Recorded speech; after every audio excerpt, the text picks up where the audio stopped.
దుర్గా నవరాత్రి మహోత్సవాల్లో తప్పకుండా ప్రతి ఒక్కరూ కూడా కుమారి పూజ అనేటువంటిది ఆచరించండి. ఏమిటి కుమారి పూజ అంటే 2 సంవత్సరాల దగ్గర వయసు గల దగ్గర అమ్మాయిల దగ్గర నుంచి 6 సంవత్సరాల వయసు గల అమ్మాయిలు కన్యలు అని పిలుస్తూ ఉంటాము. వాళ్ళని అమ్మవారి యొక్క స్వరూపంగా పూజించడాన్నే కుమారి పూజ అంటూ ఉంటాము. ఎవరైతే 9 రోజులు కూడా కన్య పూజ అంటే కుమారి పూజ అనేటువంటిది చేస్తారో వాళ్ళకి విశేషమైనటువంటి అమ్మవారి యొక్క అనుగ్రహము ఐశ్వర్యము కలుగుతాయి.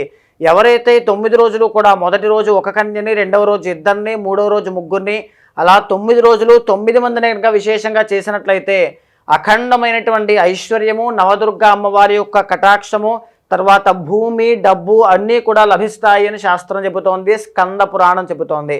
ముఖ్యంగా చెప్పాలి అంటే ఆ కన్యలు ఎవరైతే ఉన్నారో వాళ్ళనే బాలా త్రిపుర సుందరి అమ్మవారిగా నవదుర్గా స్వరూపంగా భక్తి శ్రద్ధలతో పూజించి వాళ్ళకి కళ్యాణి, త్రిమూర్తిక, కాళీ, రోహిణి మొదలగు పేర్లతో అమ్మవారి యొక్క స్వరూపంగా షోడశోపచార అనేటువంటిది పూజ చేయించండి.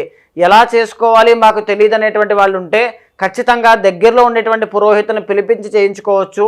ఈ కుమారి పూజ వల్ల విశేషమైన ఆరోగ్యం లభిస్తుంది, ఐశ్వర్యం లభిస్తుంది. మీరు బాధపడేటువంటి ప్రాబ్లంకి ఖచ్చితంగా సొల్యూషన్ కనబడుతుంది.